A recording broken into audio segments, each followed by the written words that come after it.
Si lo Hola, Hola, buenas tardes. Hola a todos. Vamos a esperar unos momentos, ¿no, Jorge? A que siga Sí, entrando la gente. sí, Ujú, unos minutos nada más. Ya, ¿eh? ujú.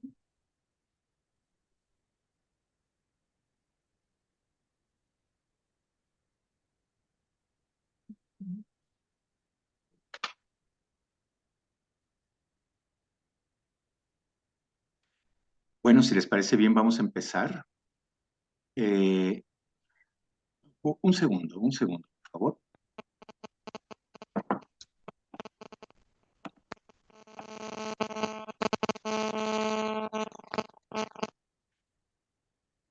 ajá, Hola, vamos a empezar ahora sí.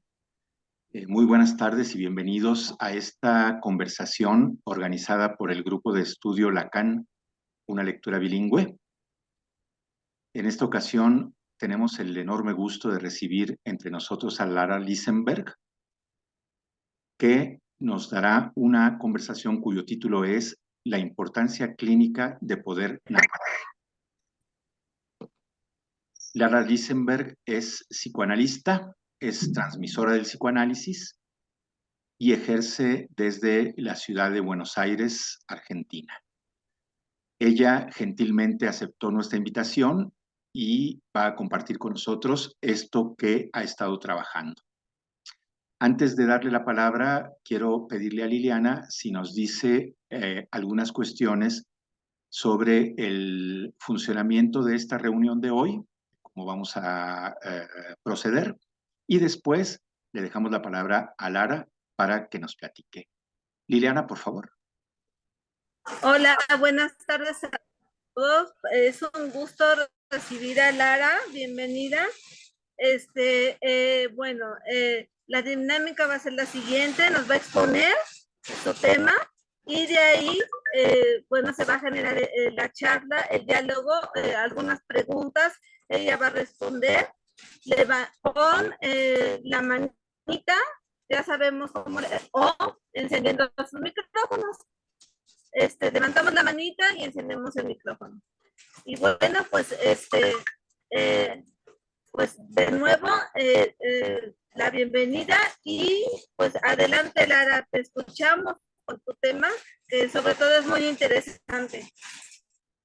Muchas gracias, Liliana. Gracias, Liliana. Gracias, Jorge. Bueno, hola a todos. Buenas tardes. ¿Se escucha bien? Sí, Se escucha ok. muy bien, Lara. Se Adelante. escucha muy bien. Bueno, fantástico. Bueno, en principio, antes de comenzar, dos cosas. Una, quiero agradecer a Liliana eh, y a Jorge por esta invitación. Eh, Como todas las invitaciones, yo las disfruto mucho, me gusta mucho compartir con los colegas, me gusta mucho conocer espacios nuevos, me gusta mucho participar en espacios que se van despertando en distintos lugares, en distintas ciudades, en distintos países. Es algo de lo que disfruto realmente, de una multiplicación de los espacios y de una diversidad de los espacios que trabajan en psicoanálisis. Y por eso hablábamos con Jorge antes de empezar. Jorge me preguntaba cómo quería ser presentada y yo le decía que quería que se me presentara como una transmisora del psicoanálisis, ¿no? Y no más que eso. Y, y bueno, esto es parte, digamos, ¿no? De estar acá con ustedes, es parte de mi trabajo, de algo que yo disfruto mucho hacer, así que les agradezco muchísimo la invitación. Eso por un lado. Por el otro lado, esta presentación tiene para mí algo muy particular, que es que yo voy a presentar hoy una articulación entre psicoanálisis y literatura. Vamos a ver, después que haga mi presentación, ustedes dirán, creo que es algo así. Es algo que venía pensando, me encontré con la propuesta en un tiempo en el que venía pensando en eso. Y también es la primera vez, creo, por lo menos en los últimos años, que doy una charla con ese tipo de articulación, con lo cual para mí es novedoso. digo, para mí es novedoso, en mi vivencia es novedoso, y bueno, eso también me da cierta adrenalina. Así que espero que podamos compartir esto y que sea de utilidad para todos. Para mí lo ha sido en principio, ¿no? Es poder preparar la charla de hoy. Yo voy a trabajar algunas cuestiones y para ejemplificar esas cuestiones que quiero trabajar con ustedes, propuse 2 cuentos. Un cuento de Julio Cortázar, que se llama La continuidad de los parques, ¿sí? Seguramente casi todos o todos conocen a Julio Cortázar. Quienes no lo conocen, léanlo. Es realmente maravilloso, imponente, diría, como escritor. Y otro cuento es mío, ¿sí? Lo escribí yo. En realidad buscaba cuentos que tuvieran ciertas características que ahora voy a contar. Bueno, en lo que me han sugerido, busqué, no encontré lo que yo estaba buscando y entonces, en realidad estaba en Borges, pero no quería traer a Borges porque por distintos motivos no quería traer a Borges en esta oportunidad. Entonces, decidí traer un cuento que yo escribí, que bueno, esa es otra cuestión en la que ando de vez en cuando, escribiendo algunos cuentos. Bueno, entonces, les cuento de qué se trata lo de hoy. Hoy quiero que trabajemos, estoy pensando cómo presentarlo. Lo que yo quiero proponer es trabajar sobre la importancia de la historia, ¿sí? De lo que es historizar la historia dentro de la clínica psicoanalítica, ¿sí? La historia de un paciente, la historia con la que trabajamos, ¿sí? ¿De qué se trata esa historia? Y también quiero trabajar en articulación con eso, ¿de qué se trata la implicación subjetiva? Hace poco tiempo yo di una charla abierta, algunos de ustedes estuvieron allí, donde hablamos de la implicación subjetiva. Siempre hay dificultades para poder discernir, diferenciar la implicación subjetiva de la responsabilidad subjetiva. Yo planteé algunas cuestiones en un recorrido que hice por algunas citas de Lacan para plantear de qué se trata la implicación subjetiva. Solo digo una línea respecto de eso. Lo que allí planteaba es que la implicación subjetiva no es la implicación de alguien respecto de lo que le sucede, no se trata de que alguien se implique en eso que viene a contar que le sucede, sino que se trata de implicarse el sujeto en el campo del significante, en el campo de lo simbólico, ¿sí? Hoy voy a retomar eso en articulación con de qué se trata la historia, de qué se trata historizar en psicoanálisis, pero no voy a tomar, casi no voy a tomar Lacan, ¿sí? Les voy a proponer que pensemos lo que quiero pensar desde otro lugar. Que nos olvidemos por un rato de que somos psicoanalistas, que nos olvidemos por un rato de que trabajamos con la historia. Tenemos alguna idea, digamos, de que en psicoanálisis la historia no es el pasado, ¿no? No es lo que a alguien le pasó, sino que Lacan dice que la historia es el pasado historizado en el presente. Y esa idea es la que quiero que tomemos hoy. ¿De qué se trata esto de que la historia es la historia historizada en el presente? ¿Sí? Entonces, decía, quiero que lo pensemos desde otra perspectiva. ¿Vieron cuando alguien les cuenta un cuento? Un cuento es una historia, ¿sí? Es una producción, es una trama narrativa que tiene cierto orden coherente, ¿sí? Así que hoy vamos a hablar de eso, de los cuentos, de las tramas narrativas y de la importancia clínica de poder narrar. Entonces, les propongo que olvidemos que la historia es la historia de alguien, como solemos pensarlo cuando atendemos, cuando hacemos clínica. Olvidemos que la historia es la historia de alguien, sino que empecemos a pensar que la historia es un cuento. Es una trama narrativa, ¿sí? Narrar es armar una trama, pero no cualquiera, sino una trama que tiene un propósito, que es el propósito de transmitir algo. Es decir, que la narrativa, la trama narrativa, tiene un receptor, ¿sí? Está dirigida a alguien. Trama narrativa que, como toda trama narrativa, digamos, tiene cierta espesura que al principio no se discierne. En cualquier trama narrativa hay al menos dos historias. Espesura en ese sentido, ¿no? No se trata solo de la historia que se cuenta de modo manifiesto, sino también de la historia que se quiere transmitir, ¿sí? Y que no necesariamente está dicha en lo manifiesto, de modo manifiesto. Pero además, la trama narrativa, además de implicar estas dos historias, implica lo que excede a las intenciones del autor. Por ejemplo, lo que cada lector pueda entender, lo que cada lector pueda leer, dónde cada lector ponga el acento, cuáles fueron los personajes que le parecieron más importantes, ¿sí?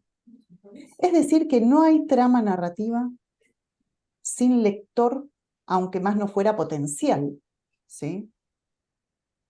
Siempre la narración está dirigida a alguien. Ahora bien, a partir de esa trama narrativa, lo que se construye en análisis es un texto. A partir de esa trama narrativa, lo que se construye en análisis es un texto.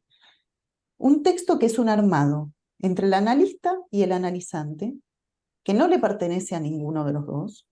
Un texto que se arma entre analista y analizante. Texto que parte de qué posibilidad tenga ese paciente de poder narrar, ¿sí? Si el paciente tiene posibilidades de poder narrar, el analista va a capitonear, va a armar sus puntos de capitón sobre esa narrativa, y en ese interjuego entre la narrativa y la puntuación del analista, se armará lo que llamamos el texto del análisis. Bien, entonces digo, antes que esa trama narrativa llegue a oídos del analista, antes de eso, quien habla en análisis tiene que poder narrar, y para poder narrar, tiene que poder habitar el campo de la narrativa, ¿sí? Voy a dar un ejemplo. Narrar implica varias cosas. Por ejemplo, contar con la paciencia de poder desplegar la diacronía del relato sin que ciertas ansiedades le ganen a quien lo está contando, ¿sí? Poder establecer relaciones entre ideas, habitar una espacialidad y una temporalidad común a los seres hablantes, ¿sí? Lo que alguien relata, lo que alguien narra, sucede en algún escenario y en algún tiempo, que tienen relación con otros escenarios y con otros tiempos, donde las situaciones están conectadas entre sí por ciertos conectores lógicos, ¿sí? Les pido si cierran los micrófonos, así no hacen ruido. Bien. Y ya adelanto que si esta charla se llama La importancia clínica de poder narrar, es porque no va de suyo que alguien pueda hacerlo. Hay gente que puede, hay gente que no. Si alguien puede habitar el campo de la narrativa, se debe a que se pudo armar su trama subjetiva. La trama narrativa es la trama subjetiva, ¿sí? Trama narrativa y trama subjetiva son la misma cosa.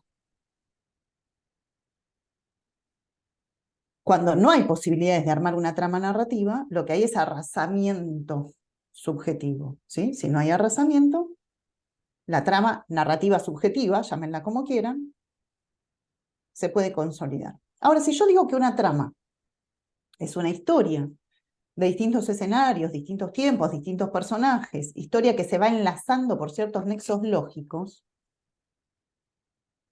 ¿cuáles son los nexos que arman la trama narrativa que ahora estamos entendiendo como trama subjetiva? ¿Sí?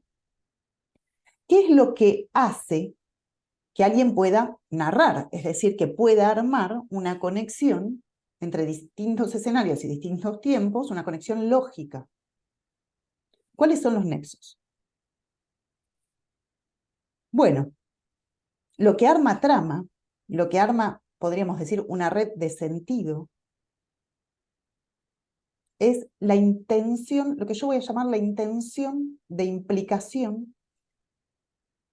La intención de implicación, por ahora lo vamos a decir así. Ahora lo voy a explicar.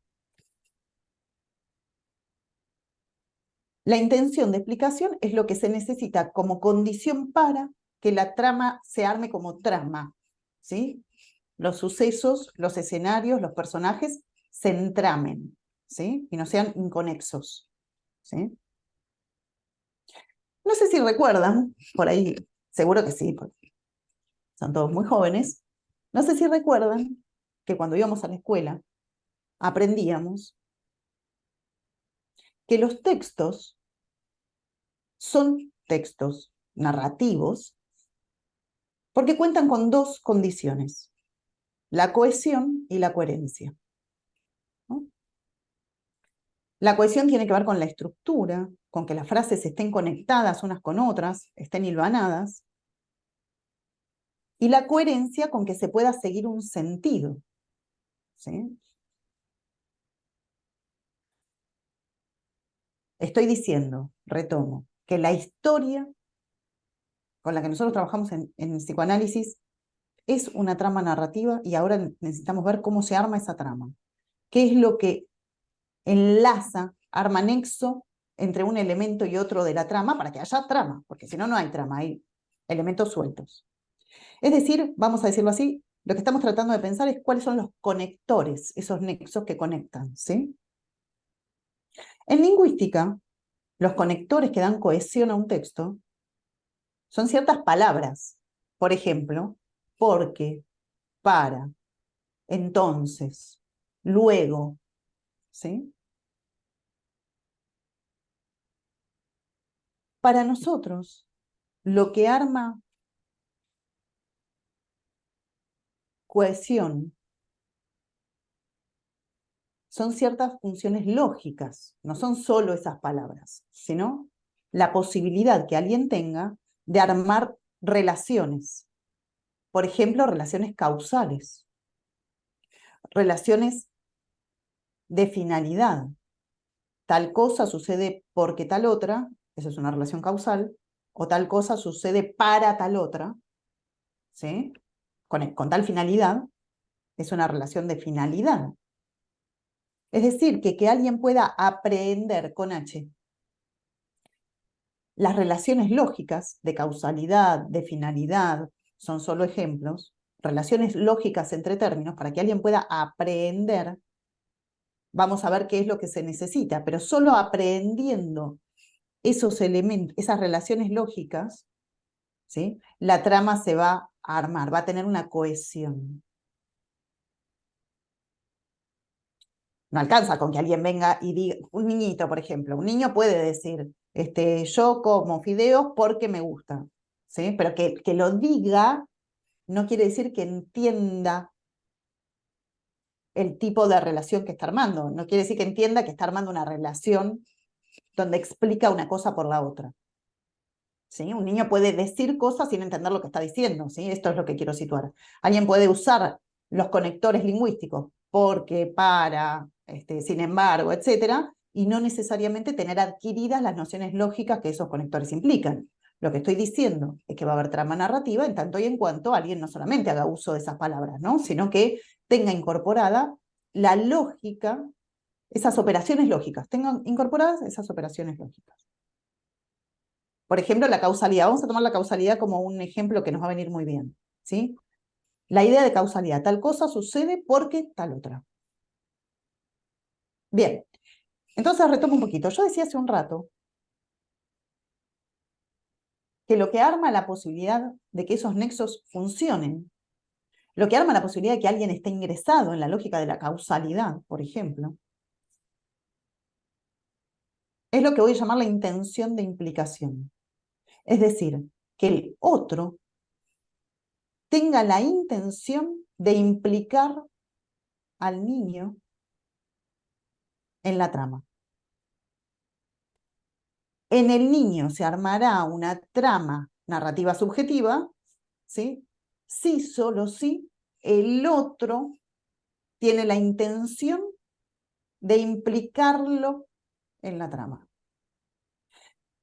Fíjense que quiero hablarles de la implicación subjetiva y lo que estoy diciendo es que la implicación subjetiva no es que alguien se implique en lo que dice, sino que alguien sea implicado por el otro, ¿sí? La implicación subjetiva es que el sujeto se implique respecto de la trama, pero eso no se hace por sus propios medios, sino que es por medio del otro que el sujeto será implicado en la trama. Si en algún momento, en algunas lecturas lacanianas, podíamos pensar la implicación subjetiva como la implicación de alguien respecto de lo que le sucede, ¿no? Como cuando Freud le dice a Dora, bueno, tú me cuentas todo esto, me cuentas que te sucede esto con el señor K y que la señora K le pasa otra cosa y qué sé yo, bueno, pero tú qué tienes que ver en eso de lo que te quejas. En realidad Freud no dice esto, pero Lacan dice que podríamos imaginar a Freud diciendo eso, supongamos que lo dijera. Si nosotros pensábamos así la implicación subjetiva, que alguien se implique en lo que está contando, ¿sí? Lo que estoy diciendo es que no, que la implicación subjetiva no es que alguien se implique en lo que cuenta, sino que el sujeto se implique en el campo de la narrativa. Y además lo que estoy diciendo es que eso no parte del sujeto mismo, sino que el sujeto se implica en tanto es implicado. En tanto el otro tenga la intención de implicarlo. Implicarlo podríamos decir de entramar al sujeto mismo como siendo parte de la trama. Y me parece, adelanto, que eso es lo que logran algunos relatos literarios, ¿no? Que el lector mismo termine siendo parte de la trama, ¿no? Bien. Yo digo que el otro tiene que tener la intención de implicar al niño en la trama. ¿Cómo? ¿Cómo se manifiesta esa intención? Bueno, el otro le tiene que hablar al niño explicándole y explicándose ante él, justificando ante el niño, ¿sí?, lo que dice, armando relaciones de causa-efecto en lo que dice. En tanto y en cuanto el otro tenga la intención de hacerse entender por el niño, de tener llegada al niño, en tanto y en cuanto el otro tenga la intención de tratar de llamar, de convocar al niño con lo que está diciendo, el otro va a hacer ese trabajo de explicar, de justificar, ¿sí? Y en ese trabajo de explicarse y justificarse con la intención de que el niño entre y sea parte de lo que se está diciendo, el otro hilvana al niño dentro de la trama. A mí se me viene la imagen, otra vez lo comentaba en algún lado, del tejido a crochet. ¿Vieron el tejido a crochet? ¿No? Es tomar parte del hilo, ¿sí? Uno está tejiendo y se toma parte del hilo con esa aguja que es como un gancho, se toma parte del hilo y se entrama en el resto del tejido, ¿verdad? Bien. En esa intención del otro, que le dedica al niño su mensaje, ¿sí?, el niño aprende, con H, las ideas ligadas, conectadas. Es porque el otro intenta explicarse ante el niño, porque quiere ser entendido por ese niño, quiere ser escuchado por ese niño, ¿sí?, que lo convoca, ¿sí?, justificando, explicando, reexplicando, repitiendo, ¿sí? Y en ese movimiento, podríamos decir, transmite esa lógica al niño y lo incorpora, decía, como parte de la trama. Bien. De aquí se deduce todo lo que puede suceder con la posibilidad de narrar si la intención de implicación del otro no está, ¿sí? Yo vengo explicando qué sucede si el otro intenta implicar al niño, Pero también podemos pensar qué pasa si no intenta implicar al niño. Por ejemplo, si el otro habla sin necesidad de hacerse entender por el niño, ¿sí? Imagínense que alguien que habla frente a un niño, pero en realidad habla solo, no tiene la intención de hacerse entender por el niño, ¿sí? Digo, hablarle al niño es hacer el esfuerzo, ¿sí?, de transmitirle a ese niño la importancia de que nos escuche, por ejemplo, ¿sí?, que nos entienda, ¿sí? Hay gente que le puede hablar a los niños y en realidad no les habla a los niños, habla, ¿sí?, sin la intención de hacerse entender, de tener llegada al niño. La palabra intención me parece muy importante. ¿Por qué digo esto? Porque eso es lo que el niño capta, ¿sí? ¿Qué tanto el otro me habla y qué tanto el otro habla? ¿Sí? Y si me habla, yo me veo atraída por esa intención del otro, por esa convocatoria del otro, a incluirme en la trama que está armando, ¿sí? Bien. Entonces, cuando esa intención de implicación por parte del otro no está, aparecen las fallas en la producción de la narrativa, que van a dificultar, por supuesto, nuestro trabajo en análisis, porque yo empecé diciendo que a partir de la trama narrativa, ¿sí?, va a haber una operatoria del analista, y en ese interjuego entre la trama narrativa y la operatoria del analista se va a producir el texto del análisis. Ahora, si no contamos con la posibilidad de narrar, si quien viene no tiene la posibilidad de narrar, y ahora voy a avanzar en qué quiere decir narrar, no es cualquier cosa, pero si quien viene no tiene la posibilidad de narrar, entonces el texto del análisis no se va a armar. ¿Estamos de acuerdo? Entonces, en sentido estricto, no vamos a poder hacer análisis, psicoanálisis.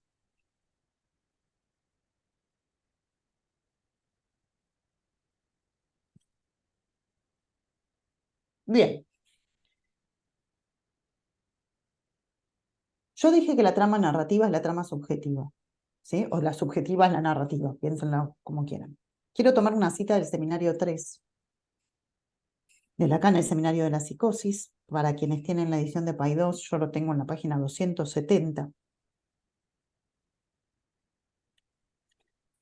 Lacan dice esto: no hay definición científica de la subjetividad sino a partir de la posibilidad de manejar el significante con fines puramente significantes y no significativos.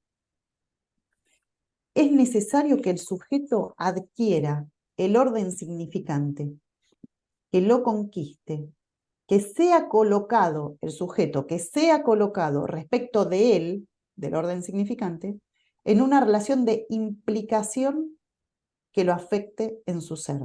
Yo voy a volver a leer esta cita, ¿sí? No hay definición científica de la subjetividad sino a partir de la posibilidad de manejar el significante con fines puramente significantes y no significativos. Es necesario que el sujeto adquiera el orden significante, lo conquiste, sea colocado respecto de él en una relación de implicación que lo afecte en su ser. Voy a tomar esta segunda parte. Es necesario, según dice Lacan, que el sujeto sea colocado respecto del orden significante en una relación de implicación. ¿Sí? Que lo afecte en su ser. En una relación de implicación que lo afecte en su ser. ¿Sí? Bien. ¿Qué es necesario que el sujeto se coloque colocar al sujeto respecto del significante? Eso creo que es algo que todos sabemos. ¿Sí? Si no lo sabemos, me avisan, porque di por sentado que lo sabemos, pero por ahí no. Digo, pregunten, levanten la mano. Lo que quiero decir es, si vamos a trabajar en análisis, necesitamos un sujeto que se ubique, que adquiera el orden significante, ¿sí? Un sujeto del lenguaje, podríamos decir. Un sujeto efecto del lenguaje. Lacan dice, es necesario un sujeto que adquiera el orden significante, ¿sí? Lo adquiera, lo conquiste y sea colocado respecto de ese orden significante en una relación de implicación. O sea, la podríamos pensar al revés. vamos a llamar implicación, ¿sí?, a la relación del sujeto con el significante. El sujeto se implica en el significante, o no se implica, digo, ¿sí? Pero implicación le vamos a llamar esa operatoria por la cual el sujeto conquista y es colocado, conquista el significante y es colocado respecto de él. Abro un paréntesis acá. Varios de ustedes, no los saludé a cada uno, pero bueno, nos conocemos, varios de ustedes están estudiando conmigo hace un tiempo, ¿sí? Para los que vienen estudiando conmigo hace un tiempo, hemos hablado de distintas maneras de este asunto, ¿sí? Venimos situando de qué se trata la implicación subjetiva, ¿sí? Eso en la membresía está, en la página, en mi página de formación en psicoanálisis está. Para los que no, vayamos con lo que cada uno de nosotros tiene. Sí sabemos, todos en esto creo que acordamos, que el sujeto como tal es efecto del lenguaje, es un sujeto sujetado al campo de lo simbólico, ¿sí? La definición de la... Ok, de eso estamos hablando, pero lo que me interesa es que el sujeto sujetado al lenguaje, Lacan acá en el seminario 3 dice el sujeto implicado en el significante. Lo dice así. Lacan usa 2 veces en toda su obra la palabra implicación. Una es acá y otra es en un lugar que va por la misma línea que esto. En ningún momento la implicación en Lacan es la implicación respecto de lo que le sucede a alguien. Cuando viene un paciente, si a nosotros se nos ocurriera decirle, el paciente viene y cuenta algo que le sucede y que lo angustia mucho, si a nosotros se nos ocurriera decirle, bueno, ¿usted qué tiene que ver en esto que está diciendo? Porque usted se queja de que le hacen cosas, no sé, de que lo tratan mal en su trabajo, pero ¿usted qué tiene que ver? Si nosotros dijéramos eso, que mi idea es que ojalá no digamos eso, porque no estamos pensando en psicoanálisis por ahí, pero digo, si dijéramos eso, es porque creeríamos que la implicación subjetiva se trata de que alguien se implique en eso que le está sucediendo. Nosotros no trabajamos con lo que a alguien le sucede, trabajamos con la historia. Y la historia es una narración, es un cuento. Es una trama narrativa, es un cuento, ¿sí? Cuando sigamos, vamos a avanzar un poco más, y después quiero ver, no sé si vamos a llegar a leer juntos los 2 cuentos, los 2 son cortos, pero por lo menos leeremos uno, porque quiero que vean, lo que me interesa de este encuentro a mí, es que entendamos que la historia, que es nuestro material de trabajo, es un cuento, no es lo que le pasa a alguien. No sé si en México lo utilizan así esta expresión, pero en Argentina se usa así. Cuando alguien inventa cosas, ¿sí? Cuenta algo inventado, se dice, eso es puro cuento, ¿sí? Eso es puro cuento, es algo inventado. Bueno, la historia es puro cuento. Esa es la finalidad de este encuentro. Bueno, entonces Lacan nos dice que hay que implicar al sujeto respecto del significante. Bien. Entonces, la narración es una ficción y como tal juega con las variaciones del tiempo y el espacio. Alguien puede contar su historia, comenzar por lo que le sucedió ayer, relacionar ese tema con alguno de cuando era niño, para explicar después algo de la adolescencia, por ejemplo, ¿sí? La narración es la historia que se cuenta y como tal no es el pasado, ¿sí? Es el pasado historizado en el presente. Es la historia que se cuenta. Ahora bien, quiero que avancemos un poco más respecto de la idea de qué hablamos cuando hablamos de trama narrativa. Porque lo que quiero situar es que el sujeto es analizable en términos estrictos si hay trama. Porque el sujeto es el resultado de esa trama. Vuelvo. La trama narrativa es trama subjetiva. ¿Sí? La trama narrativa es subjetiva. Y el sujeto es el efecto de esa trama. No es lo mismo lo subjetivo que el sujeto. ¿Sí? Vamos a decirlo en otros términos. No es lo mismo la subjetividad que el sujeto. La trama narrativa es la trama de la subjetividad, que arma subjetividad. ¿sí? Es el armado subjetivo, de la subjetividad. Efecto de esa trama narrativa es el sujeto dividido, ¿sí? El famoso sujeto dividido lacaniano, digo, ¿sí? Pero no solamente el sujeto dividido, sino que voy a ir un poquito antes. Estoy diferenciando subjetividad de sujeto. Y digo, la subjetividad es la trama subjetiva, la trama narrativa, la subjetividad es esa trama narrativa, y el sujeto es el efecto de esa trama. Pero antes de ir al sujeto dividido propiamente dicho, quiero ir un poquito antes. Voy a tomar esta idea de que el sujeto emerge como efecto de la trama. Cuando Lacan habla de sujeto, ¿sí? La palabra que utiliza para hablar de sujeto es subject, ¿sí? Que en realidad, traducido al español, es el asunto, el tema, ¿no? Como cuando uno escribe un mail, ahora no sé si, no me fijé, ahora no me acuerdo, pero cuando escribíamos mails, ¿no? Aparece el asunto, ¿no? A quién está destinado ese mail y también el asunto o el tema. Sujeto, ¿sí? Viene de la palabra subject, que quiere decir tema o asunto. Antes de pensar el sujeto como sujeto dividido, efecto del lenguaje, quiero que pensemos esto, que hay una vertiente del sujeto en psicoanálisis que lo podemos pensar como el tema que se va a recortar, que va a emerger, recortar es un modo de decir, en realidad que va a emerger de la trama, tema que vamos a tener que abordar, ¿sí? Porque digo, la trama es un montón, ¿no? La trama narrativa, la trama subjetiva, todo lo que alguien cuenta, ¿sí? Cuenta, arma nexos lógicos entre una cosa y la otra, lo que le pasó ayer, lo que le va a pasar mañana, su familia, eso es la trama narrativa, ¿de acuerdo? Pero todo eso, yo no puedo trabajar con todo, ¿sí? Yo voy a trabajar con el tema, con el asunto, con el sujeto, ¿sí?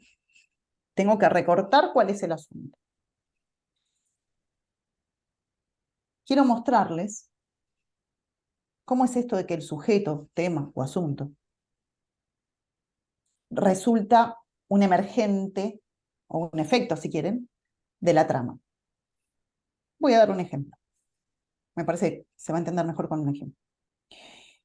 Seguramente todos ustedes conocen la obra Don Quijote de la Mancha, ¿sí?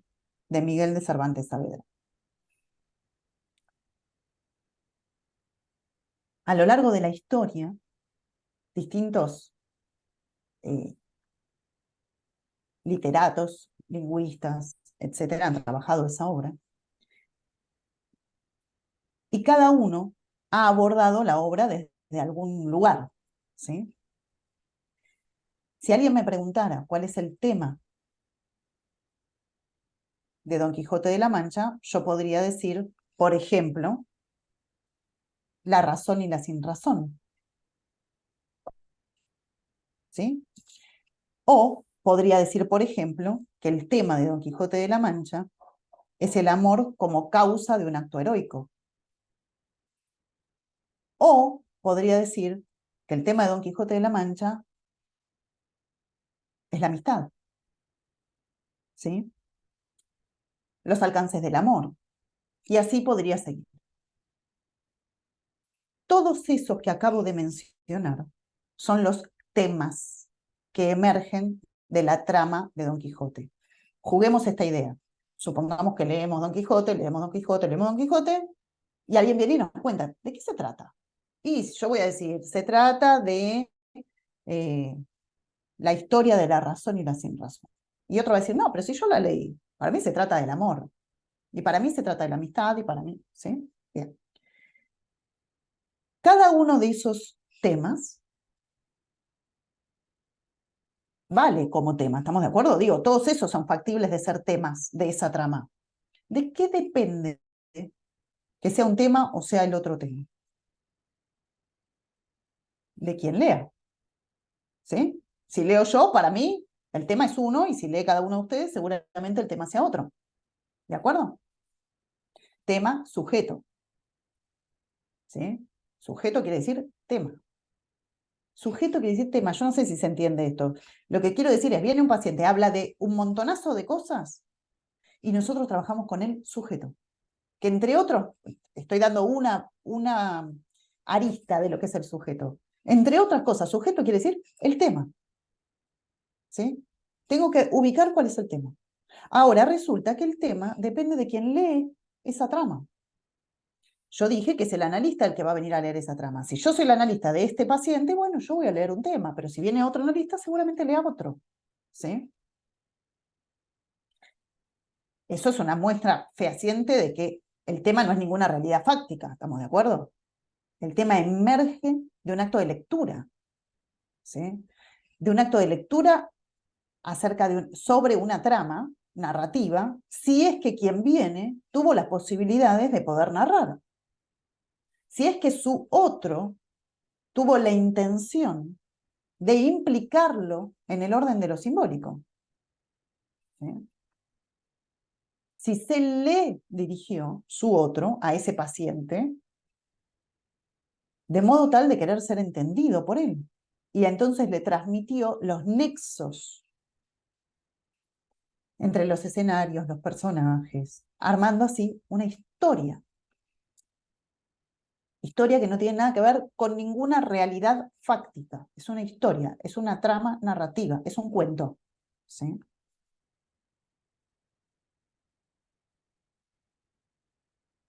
Yo no sé si se entiende lo que estoy diciendo. Lo que estoy diciendo es que lo que alguien cuenta en análisis no es como un cuento, es un cuento. Eso estoy diciendo, ¿sí? No es como. ¿Sí?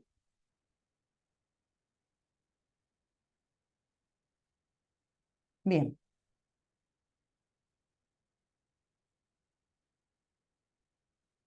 Bueno, a ver, ¿alguna pregunta hasta acá? Pues necesito avanzar un poco.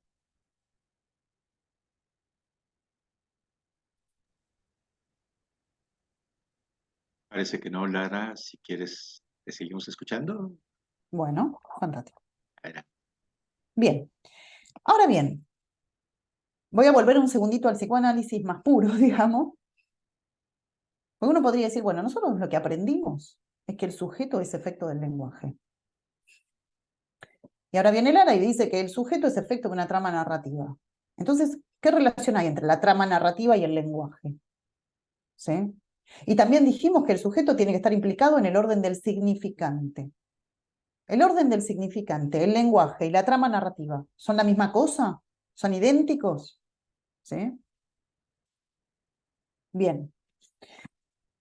Me voy a meter un cachito en una parte un poco engorrosa tal vez, pero es necesario. ¿Sí? Después viene otra cosa para regocijarnos un poco. Lacan dice en el mismo seminario 3, hablando de lo simbólico. ¿Por qué voy a hablar de lo simbólico? Bueno, lo que quiero despejar es si el sujeto es efecto del lenguaje, del significante o de la trama narrativa, o todo eso es igual o todo eso es diferente.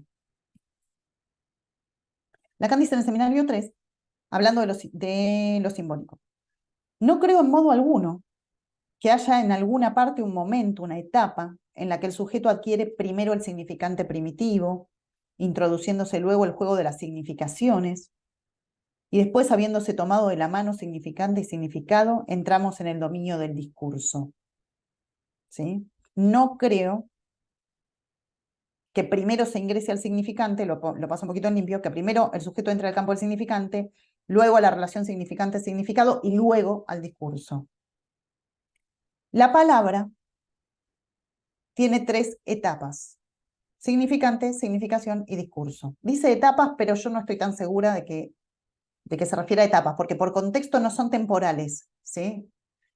Justamente 2 renglones antes dice, no creo que primero venga el significante, después esto y después lo otro, pero sí son 3 aspectos de la palabra: el significante, la significación y el discurso. Bien, 3 componentes: el significante, la significación y el discurso, ¿sí? Si yo tengo que decir qué es lo simbólico es todo eso. No es solamente el significante. Nosotros siempre decimos, ¿qué es lo simbólico? El campo de los significantes. Punto. Si lo simbólico fuera solamente el campo de los significantes, sería de locos. Digo, si no hubiera significación, si no hubiera entramado significante, enlace significante, ¿sí? ¿Cómo sería abordable lo simbólico? Ahora, Lacan en el seminario 3 dice que lo simbólico tiene esos tres aspectos: el significante, la significación y el discurso. Es decir, el significante como una unidad que por sí sola no quiere decir nada, que necesita de una relación con los demás para adquirir algún sentido. La significación, que es ese valor que aparece en el entramado significante, es decir, un significante significación es eso, significa algo en relación con otro, ¿no? Entonces, si yo digo luna llena,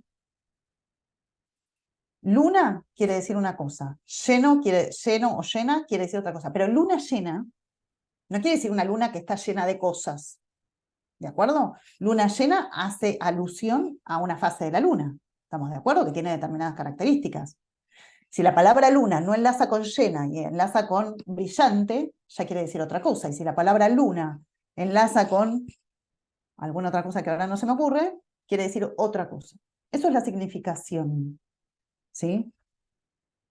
El resultado que arroja la articulación significante.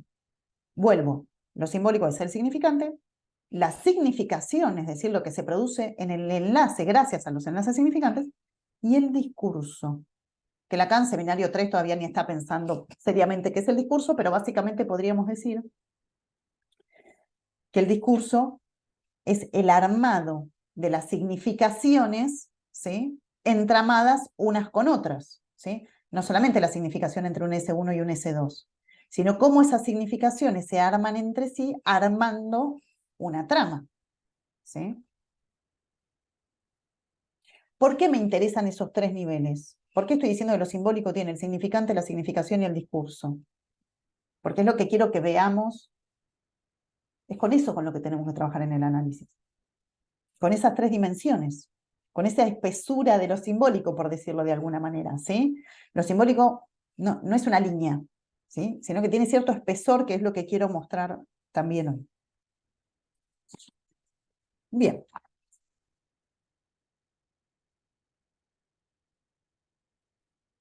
Bueno, de hecho, Lacan agrega una frase más a esto que me parece que aclara.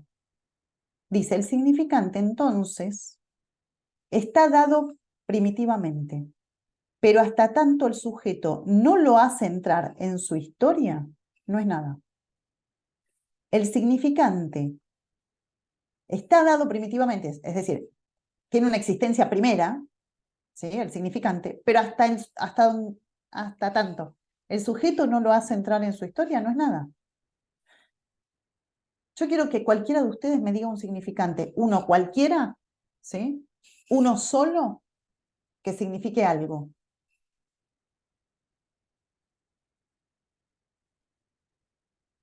Un significante que diciendo ese solo, sin remitir a otros, eso quiero. Un significante que no remita a ninguno. Sí, Rosa. El nombre se me ocurre. El nombre. A ver, el nombre podría ser, pero vamos a ver ejemplos de eso. Rosa, que dice que el nombre propio, ¿no? El nombre de la persona, Rosa. Sí, el nombre propio. Okay. Bien.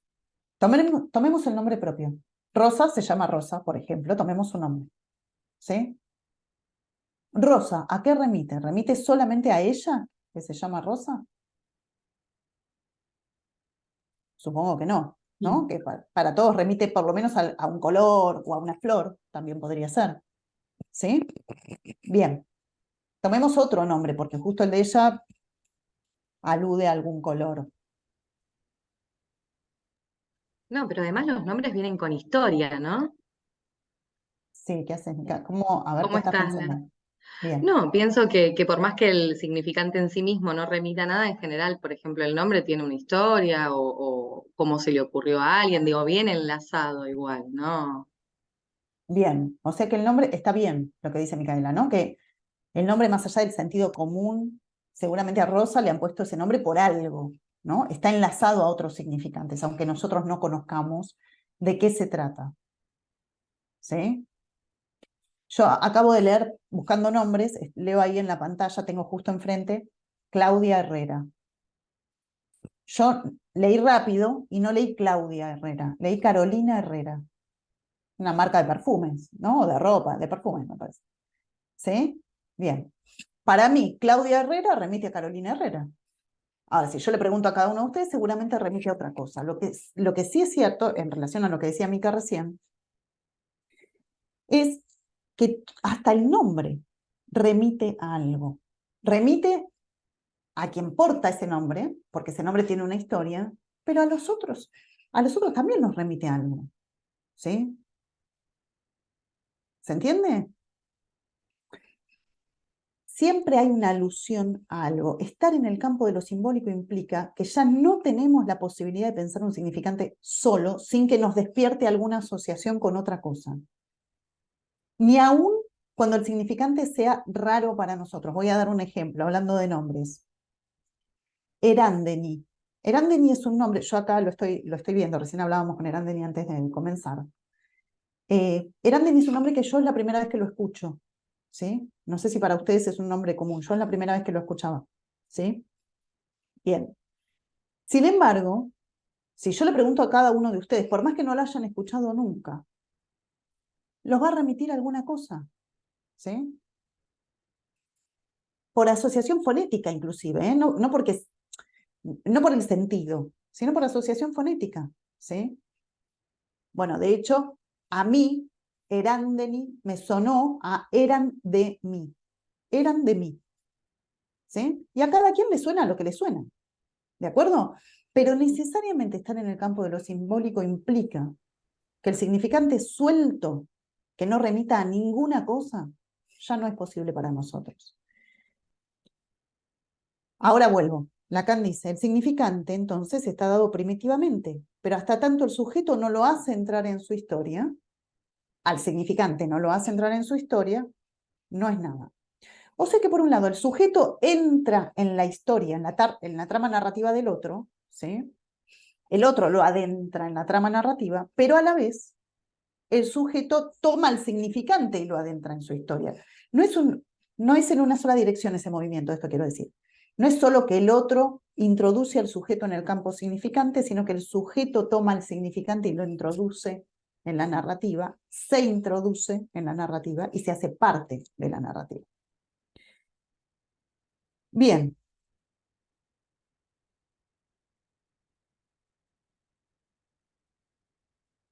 Esperen que estoy viendo cómo sigue. Bueno, entonces, solo a partir de la construcción de la narrativa, de la trama narrativa o trama subjetiva, y de ese despliegue de la narrativa por medio del discurso, desplegarla, contarla, esa trama, podremos acceder al significante en análisis. Alguien viene con su trama narrativa subjetiva armada, cuenta, ¿sí? Cuenta esa trama narrativa de la que es parte. Lo voy a decir en términos lacanianos. El sujeto cuenta y se cuenta, dice Lacan, ¿sí? Se hace parte de esa trama, en un despliegue discursivo, y el analista va a ir a leer ahí, va a recortar ese tema que vamos a llamar sujeto, ¿sí? Y a partir de esa lectura se va a consolidar el texto del análisis. Bien. Se despliega la trama narrativa. De ese modo vamos a poder acceder al significante, porque nuestro trabajo en análisis va a ser, además de recortar al sujeto, una vez que recortamos el tema y qué sé yo, vamos a tener que ir al revés. Vamos a tener que ir de la trama, en realidad del discurso, que es ese despliegue oral de la trama narrativa, ¿sí? Del discurso al significante. Eso es lo que vamos a tener que hacer en el análisis. ¿Qué característica tiene el significante? Bueno, que es un término del lenguaje que es equivocable. Eso es el significante, ¿no? Que es equivocable, pero no solamente lo que se equivoca es la palabra, ¿sí? Sino que además lo que se va a equivocar. Claudia, ¿querés decir algo? No. Sino que además lo que se va a equivocar es el tiempo y el espacio, que la trama narrativa nos presenta. Viene el paciente, despliega su trama por medio del discurso, el analista va a hacer una lectura de eso. Esa trama presenta palabras que vamos a equivocar, le vamos a dar valor significante, espacios, tiempos, cuando yo era chico, ayer, mañana, estoy muy ansioso, siento que el futuro se me viene encima. ¿Sí? Estoy hablando del tiempo, pero podríamos pensarlo en el espacio también. ¿Sí? Y la posibilidad de operar con el significante es la posibilidad no solamente de equivocar las palabras de la trama, sino también de equivocar los nexos que se armaron entre esas palabras, por ejemplo, nexos causales, y también equivocar los tiempos y los espacios que esa trama nos presenta. Ya vamos a ver cómo y por qué y para qué. Bien. Ahora bien, yo decía hace un rato que cuando no hay trama, no hay posibilidad de armado de la trama narrativa, cuando se fisura, incluso cuando se fisura, cuando está desgajada esa trama, ¿sí? Nos encontramos en la clínica con la dificultad para poder narrar, para poder estructurar una historia, con los enlaces, ¿sí? Que explican una cosa por la otra. Voy a dar un ejemplo que me parece que es muy conocido, ¿no? Los casos llamados border, ¿no? ¿Qué pasa con el caso llamado border? Lo que aparece es la angustia, la angustia, la angustia, la impulsión, la impulsión, la impulsión, y no encontrar el por qué. Entonces el por qué se va desplazando. En general son casos donde lo que escuchamos es, no sé por qué estoy así, no sé qué me pasa, pero me pasa. ¿Sí? De repente, cosas menores, nimias, aparentemente nimias, toman para esos pacientes una importancia enorme. Y lo que empezamos a escuchar es que la angustia es tal, y es tan avasallante y es tan acechante, que necesita ligarse a alguna representación y empieza a pasar de una representación a la otra. Ayer me angustiaba esto, hoy me angustia esto, mañana es esto, pasado es esto, pasado es esto, los angustia todo. ¿Sí? Todo es angustia. El profesor me trató de esta manera, mi mamá me dijo no sé qué, ayer me dolía la cabeza. Todo es motivo de una enormísima angustia. Bien, ese es uno de los problemas, que si una persona no puede armar la trama, no puede, por ejemplo, armar nexos causales. Me pasa esto por esto. Punto. Y trabajar eso, esa relación entre A por B, porque B. ¿Sí? En los casos border vemos esa dificultad.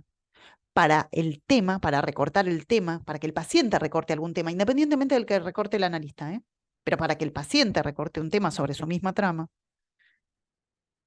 porque para que haya tema, la trama tiene que estar armada. A mí se me viene esta imagen.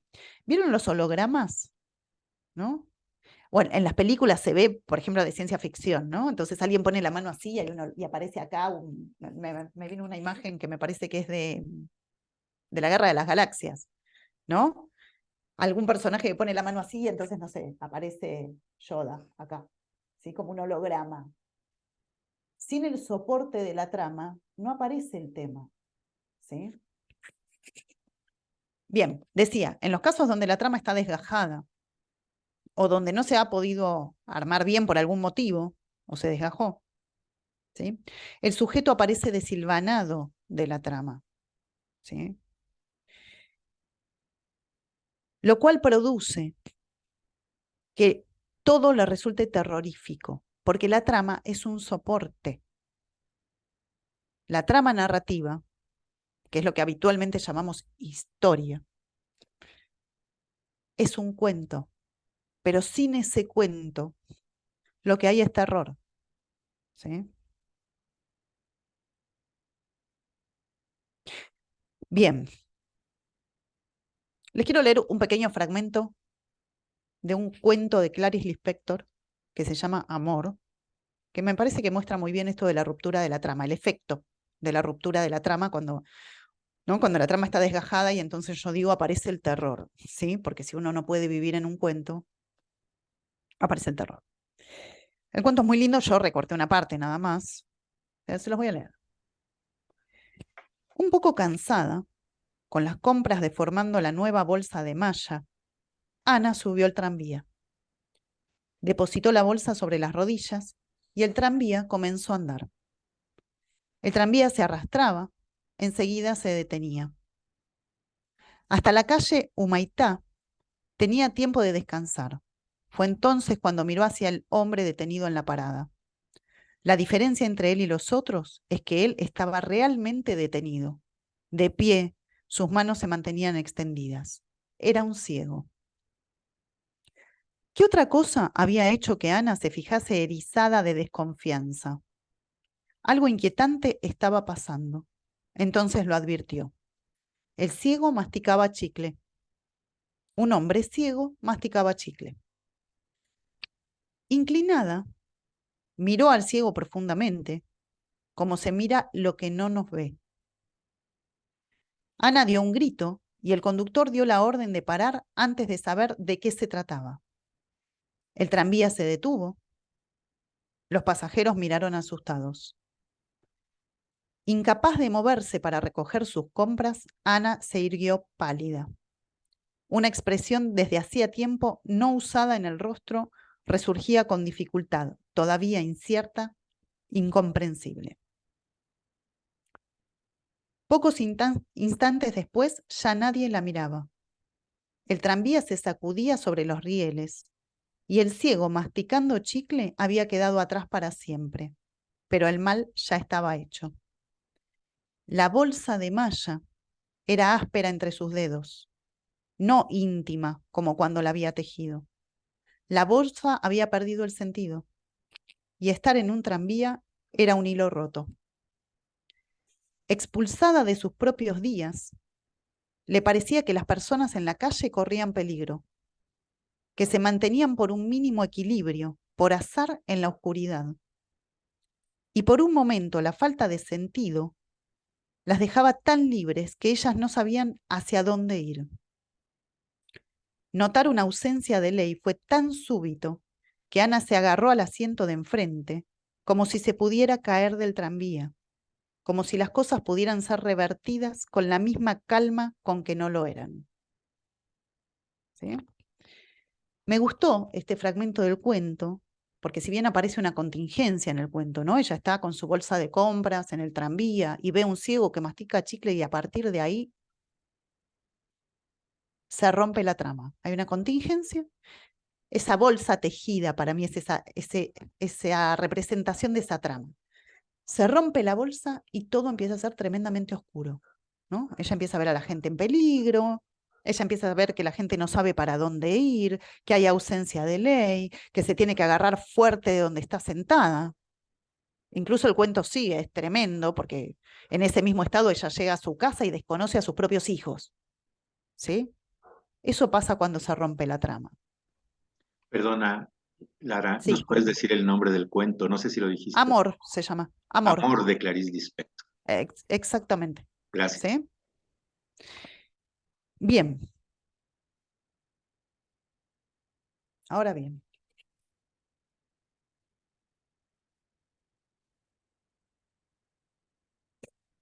Bueno, vamos a entrar un poquito a pensar algunas cuestiones del tiempo y el espacio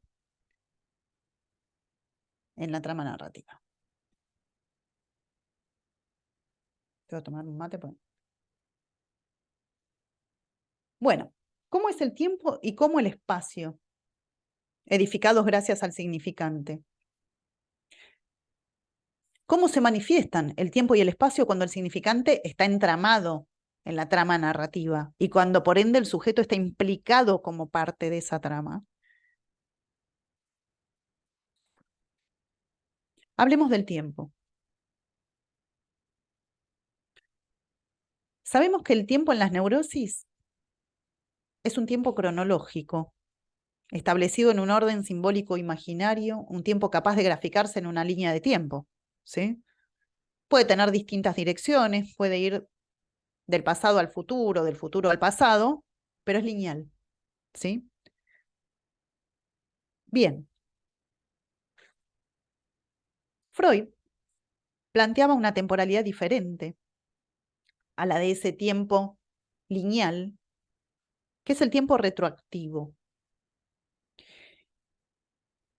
La lógica del tiempo retroactivo es que lo actual crea lo pasado. No es que lo actual va hacia el pasado, ¿sí? Sino que el segundo tiempo del trauma crea al primer tiempo del trauma. Por eso, para los más interesados en Freud, yo creo que no es lo mismo el pasado olvidado que el devenir consciente de lo inconsciente, ¿sí? En el devenir, el inconsciente como pasado se crea, ¿sí? Aún así podríamos situar, en esta temporalidad retroactiva, podríamos situar un antes y un después. En el tiempo cronológico, el antes está en el pasado, digamos, y el después es el presente, ¿sí? En el tiempo retroactivo, ¿sí? El segundo tiempo va a ser primero y va a fundar al primero como un segundo. Bien. ¿Qué pasa con Lacan? Esto solo para mostrar que nosotros creemos que el tiempo es lineal, ¿no? Así o así, ¿sí? De ayer para hoy o de hoy para ayer. En ningún momento pensamos que el hoy crea al ayer. Hasta que viene Freud y dice, el hoy crea al ayer. Sin hoy no hay ayer, ¿sí? Vuelvo a lo que dice Lacan en el seminario 1. La historia no es el pasado. Es el pasado historizado en el presente. Es la historización la que crea el pasado, no al revés. Bien.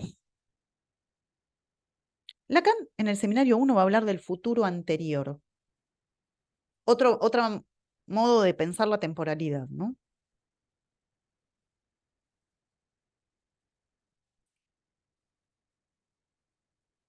¿Qué es el futuro anterior? Va a dar este ejemplo. El síntoma se nos presenta primero como una huella, que nunca será más que una huella y que siempre va a permanecer incomprendida hasta el momento en que el análisis haya avanzado, ¿sí? Y hasta el momento en que hayamos comprendido su sentido. Lo que vemos bajo el retorno de lo reprimido es la señal borrosa de algo que solo adquirirá su valor en el futuro, a través de su realización simbólica, a través de su integración en la historia del sujeto. Literalmente nunca será sino algo que en un momento habrá sido. Lo que Lacan dice es, viene un paciente, nos habla del síntoma, ¿sí? Del cual el paciente no entiende qué significa.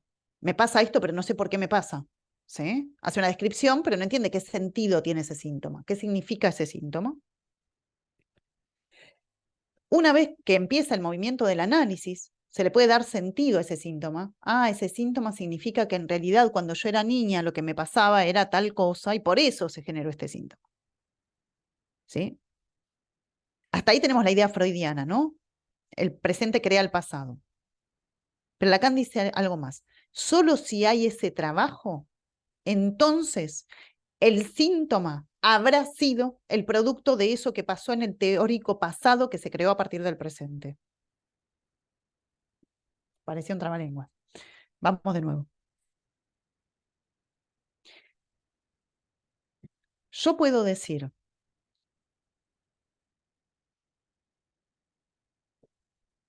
supongamos, me duele la cabeza. Voy a mi analista y le digo, me duele la cabeza. Tengo dolores de cabeza permanentes. No sé a qué se debe. Empieza el trabajo del análisis y yo recuerdo, voy a copiar un poquito a Freud, yo recuerdo que cuando era niña mi abuelita me miraba fijamente en el entrecejo. ¿Sí?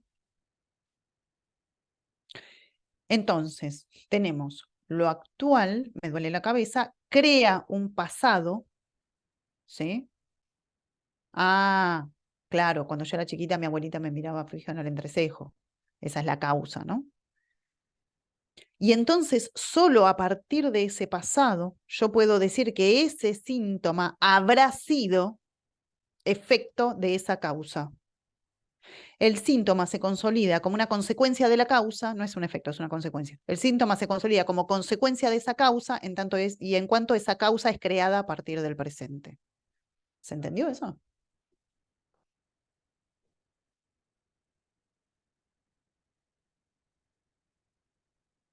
¿Puedo preguntar? Me voy a... Quien no quiera contestar, no contesta, por supuesto. Pero hay algunos que por ahí se animan a contestar algo. Adrián, ¿se entendió esto? Sí, a vos te pregunto.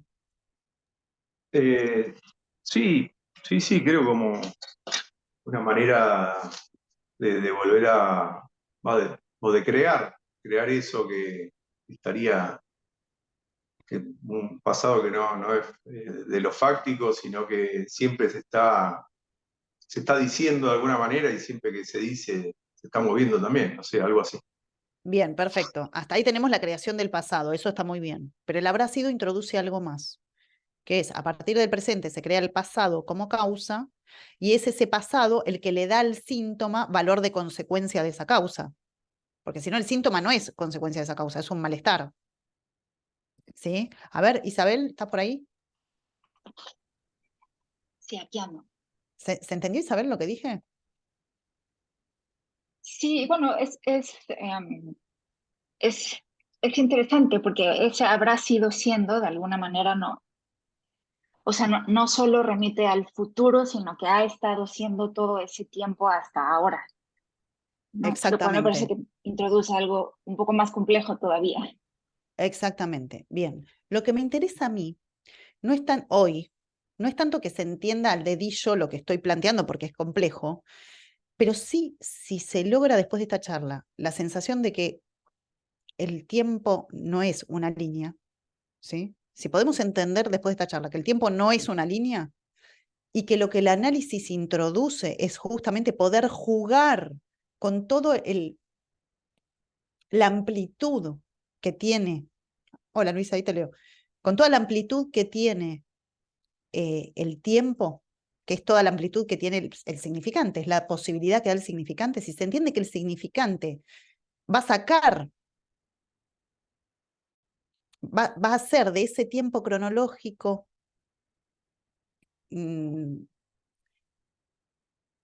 va a construir otro tiempo y otro mundo, ¿sí? Va a construir otra realidad, el psicoanálisis, eso es lo que quiero decir. El análisis va a construir otra realidad, y otra realidad quiere decir que las palabras van a adquirir otro sentido, que el espacio va a adquirir otro sentido y que el tiempo va a adquirir otro sentido. Voy a dar un ejemplo muy sonso. Un fóbico que no puede salir de la casa, ¿sí? Porque en el único lugar donde se siente seguro es en la casa y porque todo por fuera de la casa le resulta acechante, va a lograr por medio del análisis que cualquier lugar se constituya como su casa. La casa de otros, otro país, la playa, la montaña, cualquier lugar, la maternidad, la profesión, todo eso podría ser su casa, ¿sí? Entonces el espacio desde el cual un neurótico viene, es un espacio, no estoy trabajando hoy el espacio, pero es un espacio lineal, como el tiempo, lineal. El neurótico viene con esa idea, ¿sí? Lo que el análisis va a introducir son otras modalidades del tiempo y el espacio, va a equivocar ese tiempo y ese espacio lineales, les va a dar profundidades, les va a dar otras formas. Y entonces va a crear otras realidades, pero no solamente otra realidad parecida pero más bonita, sino otras lógicas de las realidades, otras espacialidades y otras temporalidades, ¿sí? Luis, tiene que ser dicho, es el valor performativo de la palabra. Espera, porque no sé de dónde venís, Luis, espera. Hola, Ana, ahí te salvé. Tiene que ser dicho, es el valor. ¿Estás, Luis, ahí? No sé a qué te referís. Aquí viene Un segundito, Liliana. ¿Está Luis ahí? Lara, perdón. Sí. Sí. ¿No está por ahí? Ahí está, ahí está. No te escucho, Luis, está silenciado.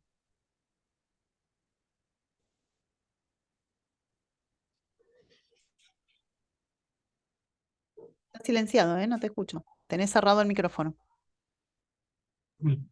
Hola, hola. Ahora sí, ¿cómo estás? Ya, ¿cómo estás? No, quería de alguna manera hacer el siguiente aporte, porque también por ahí chocamos con esta manera de no poder comprender el tema del inconsciente, como hay varios conceptos sobre el inconsciente, lo no realizado, lo por realizarse, etcétera, etcétera, que llega al punto de pensar que las personas no tenemos inconsciente hasta que no vamos a al psicoanalista, estamos en la sesión y empezamos el trabajo de análisis. No, ahí es donde se pone operativo el inconsciente. O sea, digamos, lo mismo pasa con el síntoma.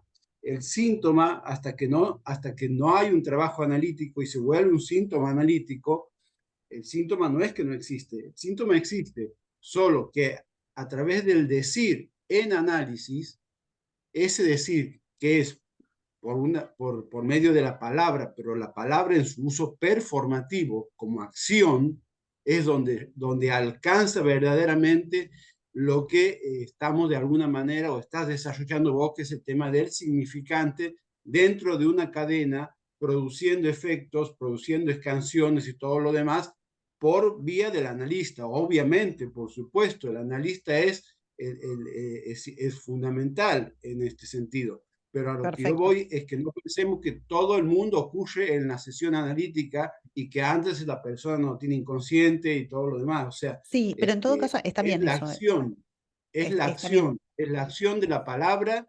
performativa la que hace que eso que nos es tan difícil por el pensamiento aristotélico que tenemos, Ujú, de claro. concebir una temporalidad que no sea cronológica, Ahí está, ¿no? perfecto. Está buenísimo eso. Gracias, Luis. Porque sí, efectivamente, la temporalidad y la espacialidad en la que nos movemos es aristotélica y lo que quiero plantear es que eso es una perspectiva, ¿sí? No es que existe un modo del espacio y un modo del tiempo. Es que la neurosis está armada, está constituida, ¿sí? De modo tal que percibe, por decirlo de alguna manera, lee el espacio y el tiempo de determinadas maneras. Pero en tanto y en cuanto se modifique el armado de la neurosis, las lecturas de espacio y tiempo también se van a ver modificadas, que eso es lo que les quiero contar ahora con los cuentos. Laura, perdón, Liliana, ¿me querías decir algo? Sí, justamente te quería leer, Lala, los comentarios para que tú no te, ¿cómo se llama? Te concentres en contestar. Dale. Aquí viene uno, a ver, bueno, Laura dice, a partir del presente se crea el pasado y a partir de eso, ese pasado creado se constituye como causa de síntoma. Y Sí, después Laura. dice, Isabel, claro, no solo se cambia la realidad actual, se reescribe el pasado como si siempre hubiera sido. Bien, espera, Liliana, que contesto esto. Un momentito. Está buenísimo. Laura, sí, totalmente, lo que acabas de decir. Voy Sí, a leer lo que dijo Laura. sí, A sí. partir del presente se crea el pasado. Y a partir de eso, ese pasado creado se constituye como causa del síntoma. Entonces, solo allí, solo después de todo ese rulo, yo podría decir, ¿sí? Esa causa habrá sido causa de este síntoma, ¿sí? En tanto y en cuanto se produce todo ese rulo que Laura acaba de describir muy bien. Isabel, claro, no solo se cambia la realidad actual, también se reescribe el pasado, como si siempre hubiera sido. Claro, tal cual. Habrá sido, ¿sí? Alguien viene y cuenta algo, ¿sí? Que tuvo determinados efectos. Al reescribir la historia en análisis, ¿sí? Porque se reescribe la historia en análisis, podemos decir, habrá sido. No me voy a meter mucho ahí, pero sí. Ana dice, Martin Heidegger tiene una propuesta parecida de temporalidad. A ver, Ana, ¿estás ahí?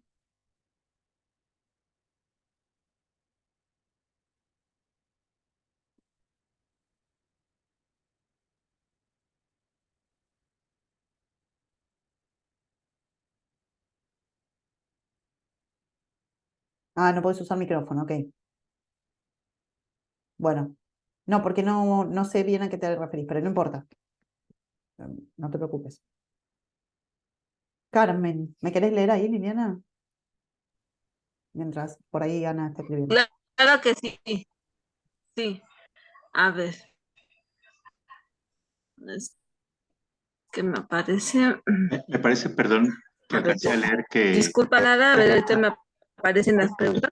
Sí, perdón, Liliana, es que leí que Carmen Tinajero, me parece, decía que quería comentar algo sobre los cuentos que Lara propuso. ¿Es así, Carmen? ¿Era ese lo que Sí, habías hecho?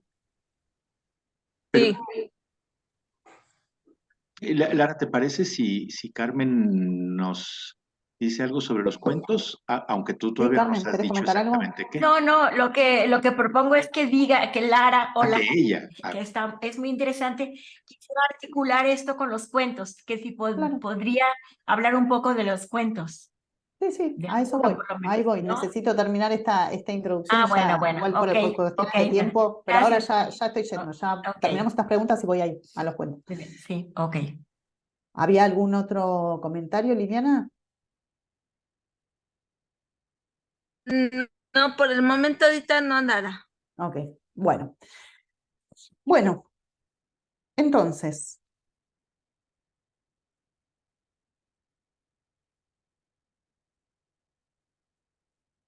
esperen que estoy leyendo algo. Voy a ir a los cuentos, esto que me pedían recién. Ah, José Luis quiere comentar algo. Sí, buenas noches. Quería aprovechar la oportunidad para hacer una consulta. En cierta manera, en la teoría literaria se asume que en la narración, a diferencia del relato, tiene un cierto grado de organicidad y también estas características de, em, em, ¿cómo se dice?, de causa y efecto. Hay una relación clara de causa y efecto que efectivamente le otorga esa característica de organicidad al relato o la narración. Lo voy a juntar en este caso ambos términos. Mi consulta era un tanto si al construir esta narración del sujeto, dada esta lógica tal vez de causa y efecto, había tal vez una explicación de un cierto delirio de parte del sujeto que construye justamente este relato. Iba en ese sentido mi consulta, el factor del delirio como construcción del relato. A ver, José, espera porque no pude entenderla, no entendí la pregunta. No entendí la cuestión del delirio como relato individual. Sí, mi consulta era el papel del delirio en el momento de construcción del relato del sujeto. Ok, Era eso. perfecto, perfecto. Bárbaro. A ver, tal cual yo lo vengo presentando, ¿sí? Lo que yo estoy planteando es la posibilidad del armado de la trama narrativa, ¿sí? Esa trama narrativa que consiste, ¿sí?, en que el sujeto es implicado por el otro en el campo del significante, es incluido, ¿no? Es hecho parte de la trama por el otro, tal cual lo estoy presentando, no valdría para la psicosis, ¿sí? Y ahí tomo esa diferencia que vos estipulabas entre la trama narrativa y el relato, ¿sí? El psicótico relata, no es que no relata. Si uno le pregunta qué hiciste ayer, nos cuenta. Si le preguntamos algo de la infancia, también nos cuenta, ¿sí? Relata. Incluso relata el delirio, ¿sí? Incluso relata el delirio que por momentos puede ser muy armado, por ejemplo en el caso de una paranoia, pero también puede ser muy inconexo, ¿de acuerdo? Y lo relata. Pero una cosa es relatar y otra cosa es narrar. Narrar no solamente es contar algo con cohesión y coherencia, ¿sí? Con cohesión y coherencia, contar algo que está sostenido en la lógica de las relaciones causales, en principio, entre los términos de ese material, de esa narrativa, sino que además narrar quiere decir dirigirle a alguien esa trama, tener la intención de transmitir por medio de la trama, ¿sí? Y además, narrar quiere decir que nunca lo que se cuenta es una línea y nunca lo que se cuenta es una única línea. Ni es lineal ni es única, ¿sí? Sino que tiene una espesura. Me imagino como los abanicos. ¿Vieron que los abanicos se despliegan? Bueno, la narrativa, nosotros lo que escuchamos es en una línea, como si el abanico estuviera cerrado, pero cuando intervenimos, tiene todo un grosor la narrativa, ¿sí? Un grosor de los espacios, un grosor de los tiempos. Yo ahora lo voy a mostrar con un cuento, ¿sí? Lo voy a mostrar con un cuento, así lo vemos. Si lo tienen ahí, lo leemos juntos. Es una página y media, ¿sí? Continuidad de los parques. Se llama el cuento Julio Cortázar. Se vale el tiempo. Había empezado a leer la novela unos días antes. La abandonó por negocios urgentes, volvió a abrirla cuando regresaba en tren a la finca, se dejaba interesar lentamente por la trama, por el dibujo de los personajes. Esa tarde, después de escribir una carta a su apoderado y de discutir con el mayordomo una cuestión de aparecías, volvió al libro en la tranquilidad del estudio que miraba hacia el Parque de los Robles. Arrellanado en su sillón favorito, de espaldas a la puerta que lo hubiera molestado como una irritante posibilidad de intrusiones, dejó que su mano izquierda acariciara una y otra vez el terciopelo y se puso a leer los últimos capítulos. Su memoria retenía sin esfuerzo los nombres y las imágenes de los protagonistas. La ilusión novelesca le ganó casi enseguida. Gozaba del placer casi perverso de irse desgajando línea a línea de lo que lo rodeaba y sentir a la vez que su cabeza descansaba cómodamente en el terciopelo del alto respaldo, que los cigarrillos seguían al alcance de la mano, que más allá de los ventanales danzaba el aire del atardecer bajo los robles. Palabra a palabra, absorbido por la sórdida disyuntiva de los héroes, dejándose ir hacia las imágenes que se concentraban y adquirían color y movimiento, fue testigo del último encuentro en la cabaña del monte. Primero entraba la mujer, recelosa. Ahora llegaba el amante, lastimada la cara con el chicotazo de una rama. Admirablemente restañaba ella la sangre con sus besos, pero él rechazaba las caricias. No había venido para repetir las ceremonias de una pasión secreta, protegida por un mundo de hojas secas y senderos furtivos. El puñal se entibiaba contra su pecho y debajo, latía la libertad agazapada. Un diálogo anhelante corría por las páginas como un arroyo de serpientes, y se sentía que todo estaba decidido desde siempre. Hasta esas caricias que enredaban el cuerpo del amante como queriendo retenerlo y disuadirlo, dibujaban abominablemente la figura de otro cuerpo que era necesario destruir. Nada había sido olvidado. Coartadas, azares, posibles errores. A partir de esa hora, cada instante tenía su empleo minuciosamente atribuido. El doble repaso despiadado se interrumpía apenas para que una mano acariciara una mejilla. Empezaba a anochecer. Sin mirarse ya, atados rígidamente a la tarea que los esperaba, se separaron en la puerta de la cabaña. Ella debía seguir por la senda que iba al norte. Desde la senda opuesta, él se volvió un instante para verla correr con el pelo suelto. Corrió a su vez, parapetándose en los árboles y los setos, hasta distinguir en la bruma malva del crepúsculo la alameda que llevaba a la casa. Los perros no debían ladrar y no ladraron. El mayordomo no estaría a esa hora, y no estaba. Subió los 3 peldaños del porche y entró. Desde la sangre, galopando en sus oídos, le llegaban las palabras de la mujer. Primero una sala azul, después una galería, una escalera alfombrada. En lo alto 2 puertas. Nadie en la primera habitación, nadie en la segunda. La puerta del salón, y entonces el puñal en la mano, la luz de los ventanales, el alto respaldo de un sillón de terciopelo verde, la cabeza del hombre en el sillón leyendo una novela. Bien. ¿Qué pasa con este cuento? ¿Qué no pasa con este cuento? ¿Qué pasa con este cuento? Hay un hombre leyendo una novela en un sillón de terciopelo. Y el tipo se compenetra en la novela y empieza a leer que hay una pareja en una cabaña. Y al mismo tiempo hay una pareja en una cabaña que empieza a pensar un asesinato.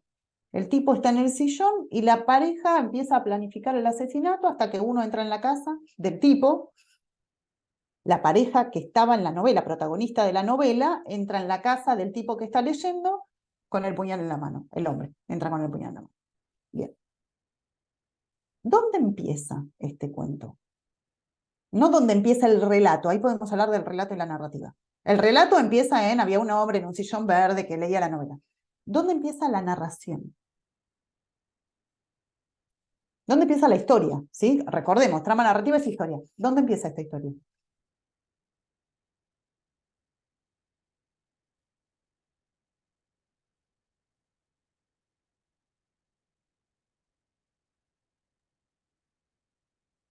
Es circular, dice Laura. Claro, es circular.